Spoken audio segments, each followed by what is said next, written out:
A nice way to end our sessions is with an expression of gratitude. We all have folks who have shaped us in our lives, and those of us who love youth ministry often have people from when we were youth who invested in us, who helped mold us into who we became, who left a loving and meaningful mark upon our lives. So when you were a youth, was there someone who comes to mind for you without whom you would not be the same? Mrs. Geraldine Hutley. She was my high school honors history teacher. Maybe when I went to high school, that may have been the second setting in which I was in an integrated space. Okay. And at Doherty High School, we, meaning the people of African Diaspora, were in the minority in the school. But I was elected the president of the student body. And I was in honor classes. There were only 4 of us in the African Diaspora in that. And actually, it was 3 of us. I was the only male. And so that's how I got Mrs. Hutley, even though I knew Miss Hutley. Miss Hutley went to my church. But she wasn't one of the teachers until I got in the honors program. And while president in the honors program, I took on a cause that was not comfortable for my principal, a high school guidance counselor, senior high school guidance counselor.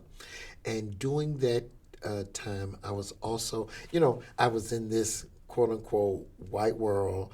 I was a president of student body at a predominantly white school. I was in an honors program, and I was on my way to the University of Georgia. I was going to the University of Georgia, a boy who came from where 2 dirt roads met together. And I was in this, of course, depending upon scholarship, and I was a finalist for the senatorial scholarship.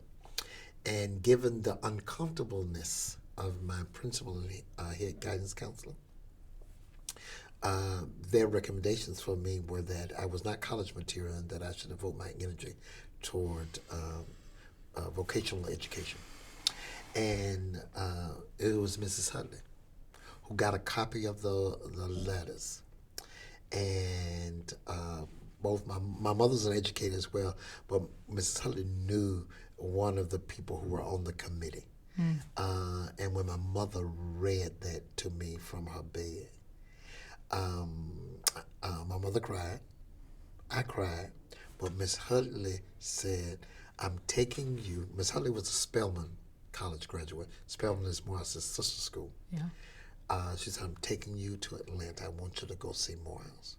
And she took me to Morehouse. I spent the weekend there. I met professors there, and et cetera. And I went to Morehouse on full ride in the honors program. It was the best 4 years of my life.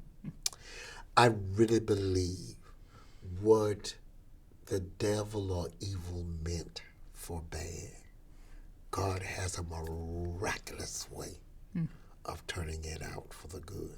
And so when I graduated from Morehouse with honors, I sent invitations to my former principal and my head guidance counselor.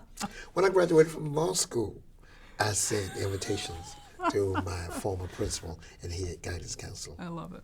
And when I graduated from Harvard, they were deceased, but I just tried to find the cemetery where they were located so I could send them invitations to my graduation. Good for you. That's an amazing story. Yeah. So, and I credit Mrs. Hutley for being a teacher, a team member who would invest in youth where they were, pointing them. And who saw the context that you were in, the injustices that were being done to you, and had the ability to say, no, this is not acceptable, and I'm going to do something about this. And perhaps that was a move that it must have required great courage, because the principal was higher up than she was in the chain, right? And that could have come down on her. And what a gift to be able to do that. I really, really appreciate what Mrs. Hutley did and have done. And I can, and she's one of, and so that challenges me, that motivates me, that demands of me to do that, because I think yes, largely a lot of young people around racism, but there are a number of different things that does not fit into the accepted norm or social order of people that are snuffing the life out of young people. And as Ubuntu would demand, I'd say, that means they're snuffing the life out of me. Yeah. And so I want to be a useful tool, and that people would experience, all people would experience life and life more abundantly. That's the joy. That's my prosperity. Yeah, that's my wealth.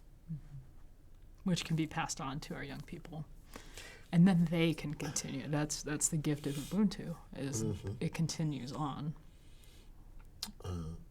It's a blessed man, a blessed person, who leaves an inheritance for his children's children.